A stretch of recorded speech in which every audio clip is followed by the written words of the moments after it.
जो राजनीतिक हालात देश के और राज्य देश के हैं, ऐसा प्रतीत होता है कि जगदेव बाबू ने जिन मूल्यों के लिए संघर्ष किया था, जिन परिस्थितियों में समाज के अंतिम पंक्ति के लोगों को जागृत कर और शोषकों के खिलाफ एक मजबूत आवाज देने का काम किया था। आज माननीय लालू प्रसाद जी ने उन्हीं के पद चिन्हों पर चलकर, जिन्हें हम जगदेव प्रसाद का विचार मानते हैं, माननीय लालू प्रसाद जी ने उन्हीं के पद चिन्हों पर चलकर 1990 में सत्ता संभालने के बाद समाज के अंतिम पंक्ति के लोगों को उन्होंने एड्रेस किया और उनकी समस्याओं, उनके अधिकारों के प्रति उन्हें सजग किया और उन्हें हक और हुकूक दिलाने का काम किया। और उतना ही नहीं, सबसे बड़ी उपलब्धि गरीबों के मुंह में आवाज़ देने की कोशिश देने का उन्होंने देने का काम किया। और यह आवाज़, इसी आवाज़ के लिए जगदेव बाबू लड़ते लड़ते शहीद हुए। जगदेव बाबू के विचारों की प्रासंगिकता अब फिर से दिखने लगी, क्योंकि जिस नारे को लेकर उसका विभिन्न शब्दों में हमारे पुरखे जननायक कर्पूरी ठाकुर, डॉक्टर राम मनोहर लोहिया अलग अलग शब्दों में उन्होंने उन्हीं चीज़ों की, उसी नारे की व्याख्या अलग अलग से की और उसको जनता के बीच रखा। आज बिहार से लेकर उत्तर प्रदेश तक इन बातों की चर्चा ही नहीं है, बल्कि जो लोग उन दिनों ठीक से इन बातों को समझ नहीं पाए थे, आज उसको गहराई से समझने की कोशिश। और यह आने वाले दिनों में 100 में 90 लोगों के अधिकारों की रक्षा के संदर्भ में एक अच्छा संकेत है।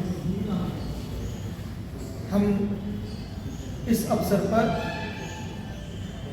राज्य ही नहीं, देश के विभिन्न भागों से संदेश मिल रहे हैं, उससे हमारा मनोबल ऊंचा है और हम जगदेव बाबू के विचारों के प्रति राष्ट्रीय जनता दल हमेशा अग्रणी रूप से समर्पित रहा है।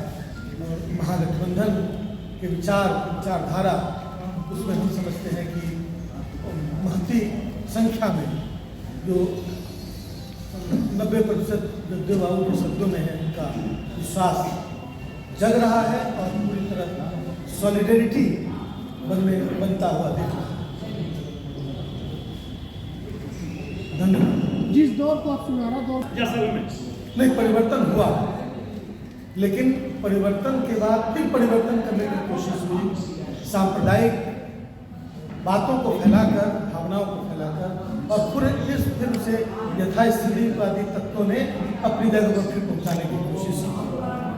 और यह कोशिश जनता के जागरूक होने पर ही नाकाम की जा सकती है।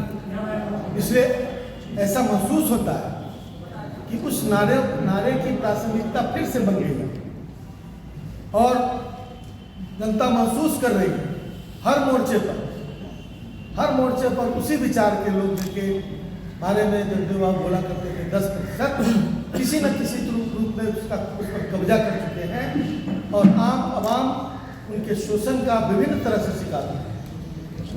दूसरा सवाल है, अभी आप बोले कि उसमें राजनीतिक संदेश दिया जाए, अभी तो आप बोले तो आप संदेश दिए कि 10% लोग दलाल, अब आगे क्या दिया जाए? मैं समझता हूँ कि उस 10% पर जो आप कन्फाइंड हैं, आपके शब्दों में, चाहे और भी कई लोगों ने उठाया इस सवाल को, 10% मैंने कहा कि जब अंग्रेज थे तो शोषक अंग्रेज थे और देश के लोग शोषित थे, उनको 10% कहा जाता था। जगदेव बाबू ने स्वतंत्रता आंदोलन में हिस्सा लिया और उसके बाद मैंने कहा कि अंग्रेजों के जो पिट्ठू थे, जिनको अंग्रेजों ने अपने शोषण की सत्ता सौंपी थी, वो अंग्रेजों के दलाल ही थे, इस वजह से उनको शोषण की सत्ता सौंपी गई थी। कमोबेश वही लोग, उन लोगों ने देश के बहुसंख्यक अवाम पर, 90% अवाम पर शोषण करने का काम किया। तो इन बातों को भूला तब जाता है जब परिवर्तन हो जाता है। परिवर्तन हुए माननीय लालू प्रसाद जी से लेकर अभी तक परिवर्तन हुए, लेकिन धीरे धीरे तरीके बदल दिए गए शोषण के, और किसी के कंधे पर रखकर बंदूक चलाया जा रहा है, किसी की कोई कठपुतली नचा रहा। बागडोर नागपुर में, नागपुर के लोग उसका बागडोर, उसका पीछे से पुतला नचा रहे हैं।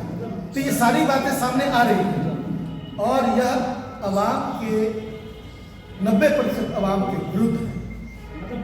देश के बड़े हिस्से में देश की बड़ी संपत्ति लुटाई जा रही है, बेची जा रही है, और उसका नाम जो है पर विभिन्न तरह से उसने डिप्लोमेसी का चादर चढ़ाकर और उसे छिपाने की कोशिश हो रही है। मैं समझता हूँ कि यह दिखाने की कोशिश जनता को हो रही है, जो दिखाना चाहते हैं, जो हकीकत है वो नहीं दिखाया जा रहा है।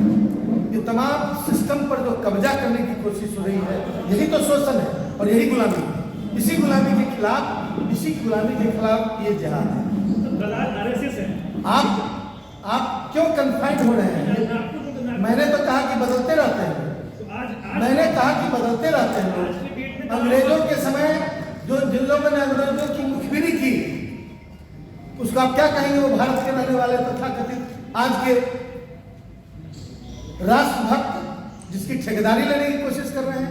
बाकी लोग क्या अंग्रेजों के साथ थे, जो राष्ट्रभक्त आज वो बन रहे हैं।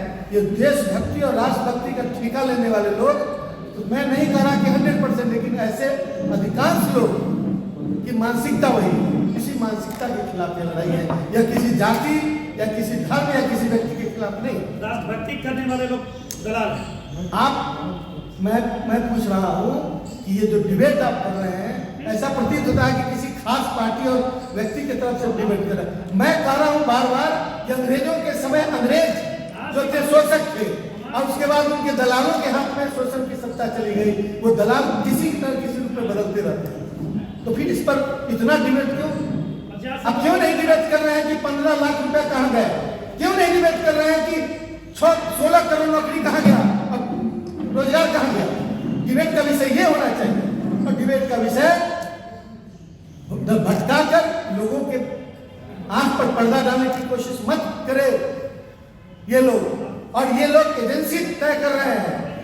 पब्लिक में जनता का जो विल एंड विश है वो जाना चाहिए। जनता क्या चाहती है, देश में क्या हो रहा है, क्या बीत रहा है। रेलवे बिक गया, एयरलाइंस बिक रहा है, वो जनता के पास क्यों नहीं जा रहा है?